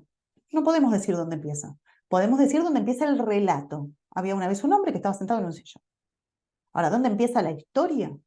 No se sabe. ¿Sí? Bien. Cuando un paciente viene y relata, ¿sí? Le pone un punto de partida a lo que va a contar. ¿Sí? Hay un punto cero del relato. Bueno, me pasó que tal cosa, tal cosa, tal cosa. Pero una cosa es ese punto cero del relato y otra cosa es dónde empieza la historia, la narrativa, que es con lo que nosotros trabajamos. Nosotros no trabajamos con el relato, trabajamos con la historia, ¿sí? El cuento, digo yo, ¿no? El cuento. Esa narrativa que en este caso no se puede ubicar dónde empieza. ¿Y dónde transcurre?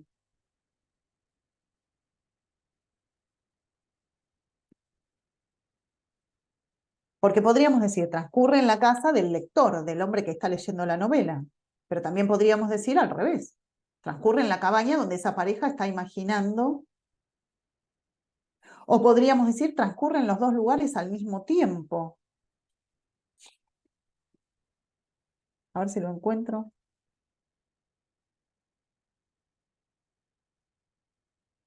Porque en algún momento Cortázar dice, este hombre leía la novela al mismo tiempo, en una cabaña, una pareja. Uno diría, pero ¿cómo al mismo tiempo? ¿No? ¿En qué lugar transcurre esto? Digo, se entiende que pareciera que hay dos escenarios que terminan siendo uno solo, digamos, ¿no? Pareciera que hay dos historias paralelas que son una, ¿de acuerdo?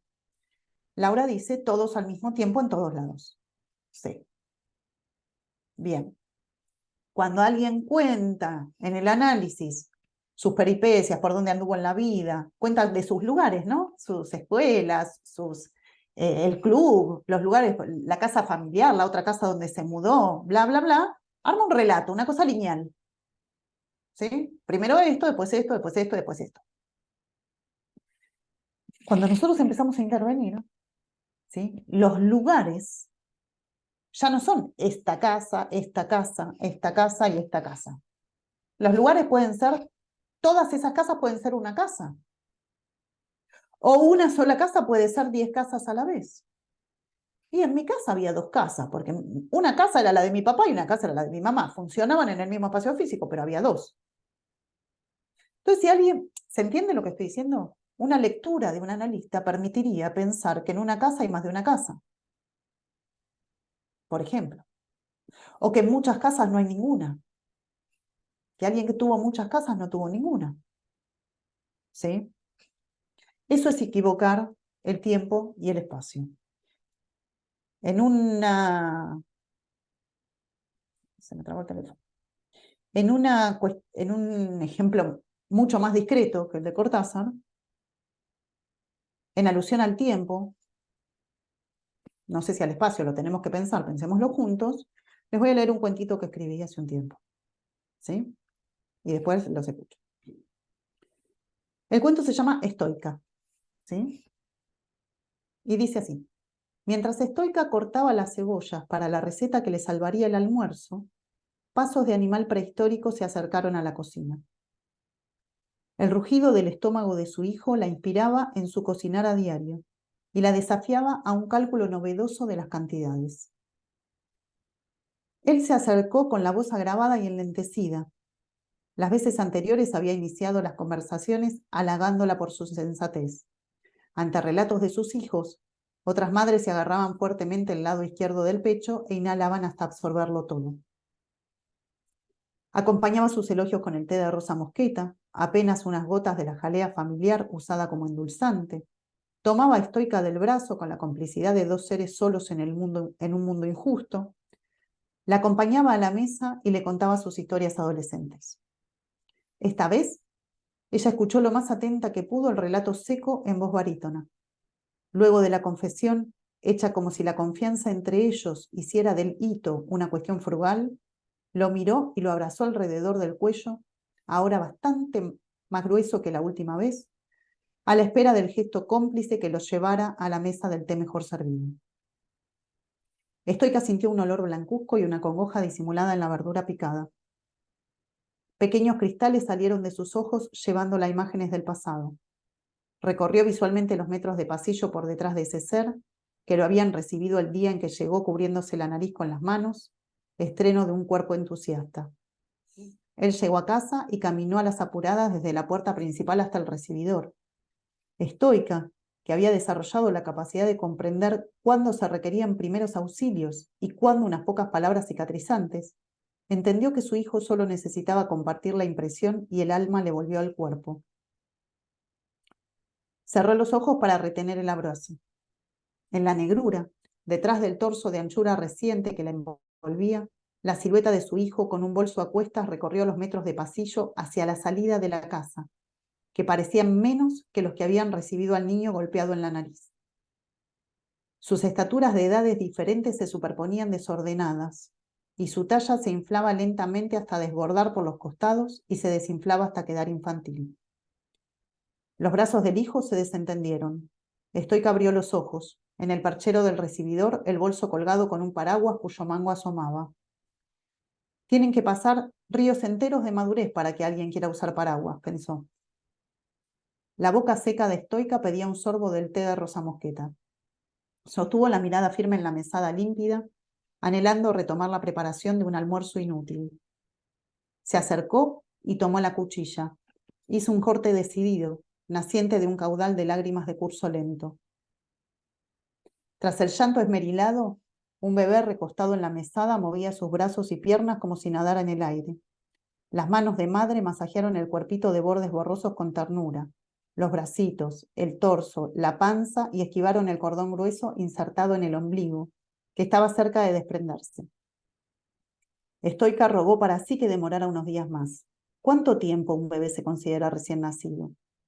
El cordón recorrió cada milímetro del trayecto en un alrededor abstracto. Ella lo levantó del suelo como quien levanta los restos del ser querido. Apoyó la cuchilla entre los vegetales desgarrados. Repasó la situación que su hijo le había contado y acomodó la jalea en la bandeja para endulzar el sabor a emoción y a desierto. Colocó su mano en el lado izquierdo del pecho rígido y absorbió un poco de aire que le entraba.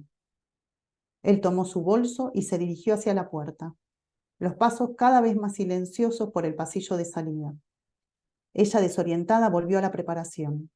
Se preguntaba cuándo se le había ocurrido que cocinar fuese necesario. Se separó de la mesada y se inclinó para retener de su hijo una imagen más. Solo alcanzó a ver en el perchero el bolso colgado y el paraguas en un rincón. Bien, bueno. Otra vez, ¿no? Un cuento que no tiene la circularidad, ¿no? que ubicábamos en Cortázar, donde yo preguntaban dónde empieza, sino que tiene una superposición de tiempos, ¿sí? Hay distintas estaturas de ese niño que aparecen en una misma imagen, en el mismo momento donde ella abraza a ese hijo que ahora tiene el cuello más grueso que la última vez, le aparece una imagen de un bebé y el cordón umbilical cayéndose. Es decir, distintas imágenes correspondientes a distintos momentos de la vida de ese hijo se superponen en el momento de un abrazo. ¿Sí?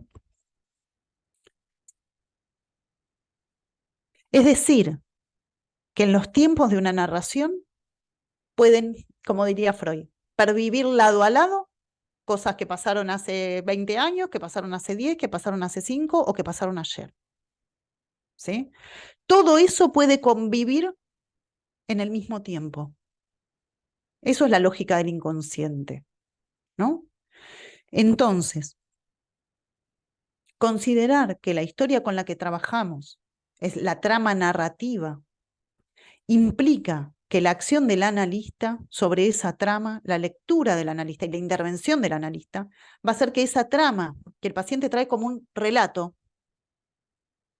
por medio de la intervención adquiera una espesura, adquiera la posibilidad de que todos los lugares sean uno y que cada uno sea millones, adquiera la posibilidad de que los tiempos puedan convivir unos con otros, ¿sí? Que un segundo pueda durar una eternidad, ¿sí?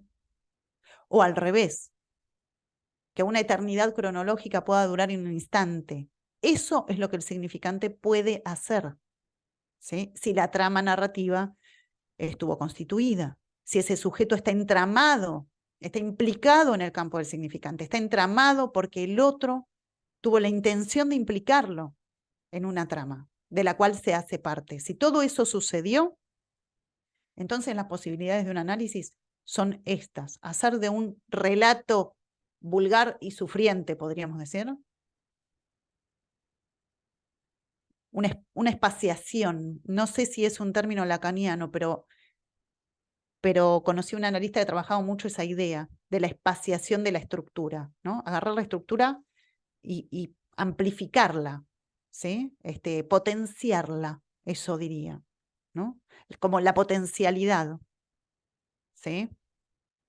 Introducir, el significante lo que hace es introducir un vacío, no lo voy a explicar, pero solo digo esto, introducir un vacío en ese relato, que lo que hace no es vaciar el relato solamente, sino ese vacío es como un valle, ¿no? Es un vacío fértil que hace que el relato se enriquezca, diría yo, ¿no?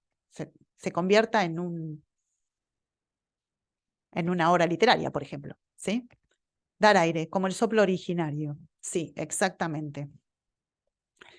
Laura dice, ¿querés leerlo vos, Liliana? A ver, es que aquí, bueno, es que me aparece este último que acabas de leer, dar aire, pero a Ok, ver, vamos leo a yo ver. uno que veo acá. Es como que Hay es otro. como que la trama, el paciente la presenta súper compacta y el analista la dispersa, claro, exactamente. El paciente presenta la trama, la presenta totalmente compactada, ¿sí? Nosotros lo que hacemos es colocar aire ahí, ¿sí? Airear esa trama, pero a la vez que la aireamos, empieza a tomar otras formas, se deforma, pierde la buena forma, ¿sí? Esto pasó así porque tiene que pasar así, porque yo estoy en falta, pierde la buena forma, se deforma en el mejor sentido, ¿no? Pierde la forma del deber ser y adquiere formas novedosas, ¿no? Bien, ¿alguna otra pregunta, comentario? Carmen Tinajero está alzando la mano. Ah, Carmen. Carmen, sí.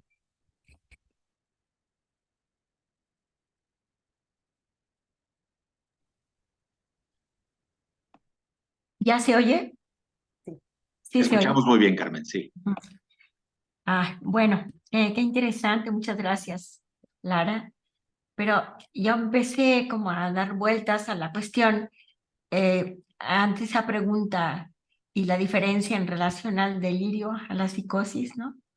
Podríamos definir la cuestión como que el psicoanálisis hace pasar de un relato a una trama narrativa, hace pasar, ¿no? A través del vacío, como dijiste ahora, ¿no? Pero, o sea, tú dirías, o usted diría, no sé, que, que el psicótico no puede pasar, no puede hacer ese pasaje por ausencia de lo simbólico, o bien también lo puedo pensar como que podría hacerlo porque hay transferencia en la psicosis, ¿no? Entonces, como que sería más duro, o no sé cómo decirlo, pero habría posibilidad de que entre en una trama narrativa, ¿no? Y habría posibilidad, yo creo, porque cuando dijo estás fuera, el psicótico está fuera de esto, sentí que no está fuera si hay transferencia en la psicosis, ¿no? Pero se trata de este pasaje, lo cual es importantísimo. Esta manera de decirlo, de explicarlo, de vivirlo. Me llaman mucho la atención los cuentos, vuelvo a eso, porque se me hacen extraordinariamente complicados, ¿no? Se me hacen extraordinariamente complicados.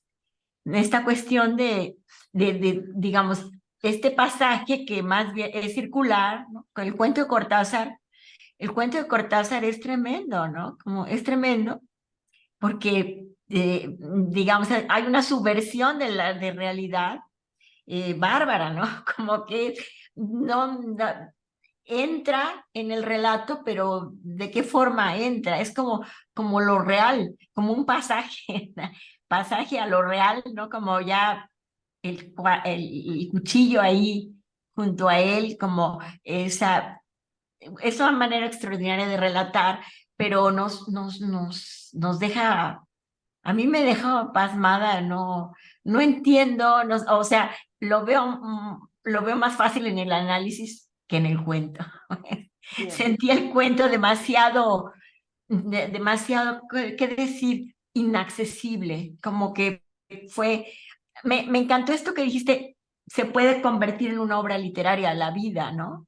Porque la vida es una novela y es maravilloso que pueda, digamos, articularse esa trama, ¿no? Ese entramado con los otros y como construirse a partir de esta realidad que va enhebrándose, que va haciendo la trama, ¿no? A Me ver, parece, me parece maravilloso. Y el cuento, el tuyo, me parece como que yo la sensación que tuve todo el tiempo al leerlo es que hablaba del hijo muerto.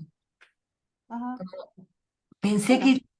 es que tal vez sí, ¿no? Digo, porque algo de lo que refleja ese cuento Ujú. es la muerte de un hijo, no la muerte fáctica, es la muerte del hijo niño, ¿no?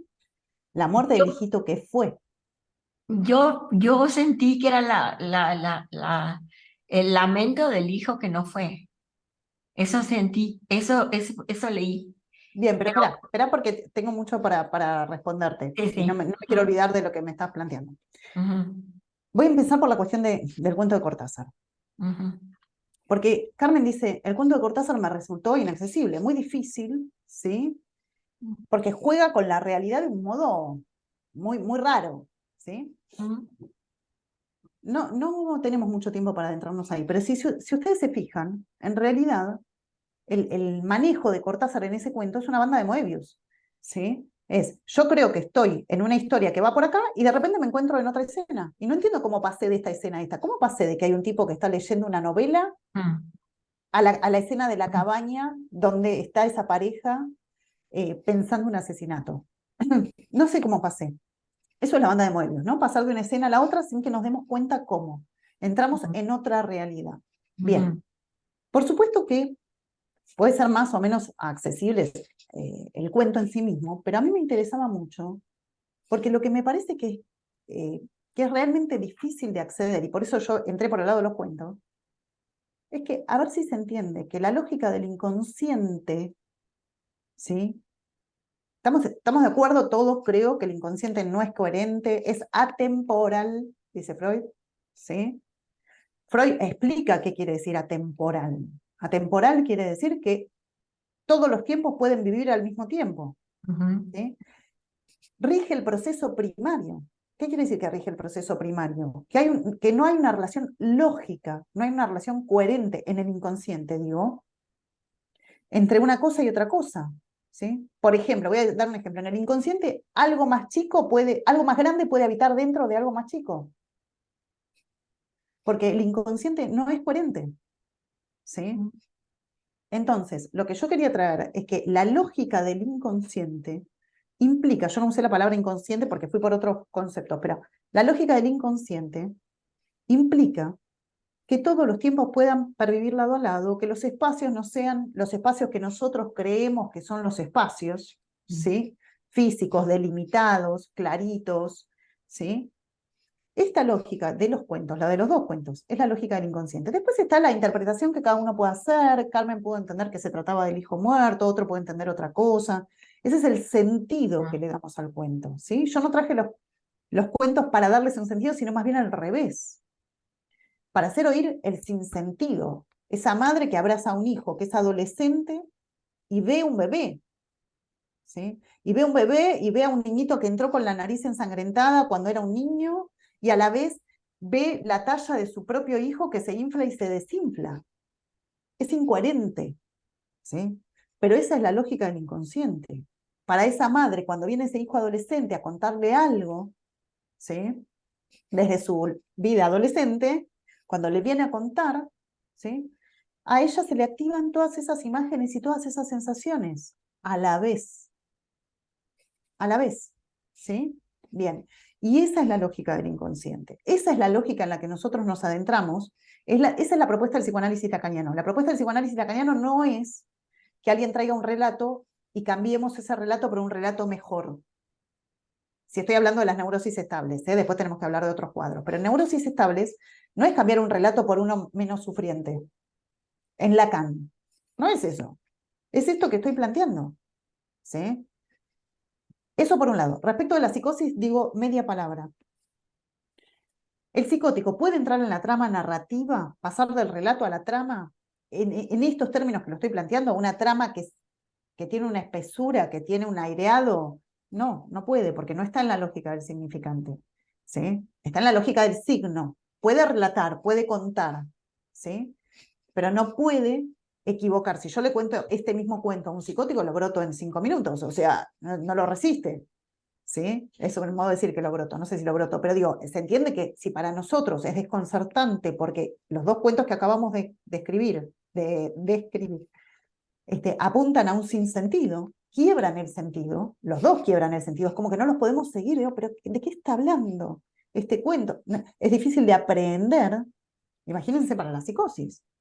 La psicosis no puede entrar en la trama narrativa entendida en estas dimensiones que hoy estamos planteando, ¿sí? Aunque sí puede circular por otros relatos más lineales, digamos, ¿no? Sí, Jorge, vamos cerrando, yo te escucho, pero... Sí, muchas gracias, Lara. Sí, miren, por desgracia, mi intervención es para cerrar la sesión porque faltan 4 minutos para las 6 de la tarde acá en la hora del centro de México, para otros es más noche ya. Bueno, te agradezco muchísimo, todos quedamos muy agradecidos, Lara.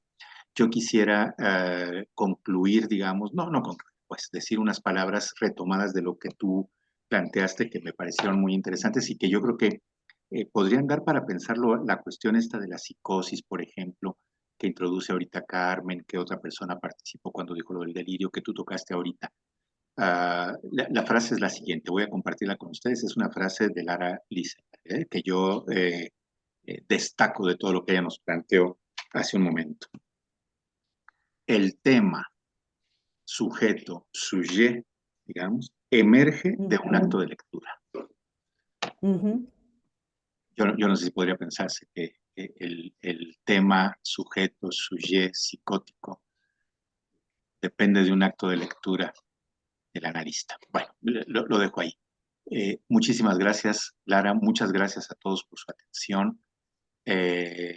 Les pido que estén pendientes de la publicación que hacemos tanto en Facebook como en Instagram con el nombre Lacan, una lectura bilingüe, para que puedan ver otras actividades que organizamos.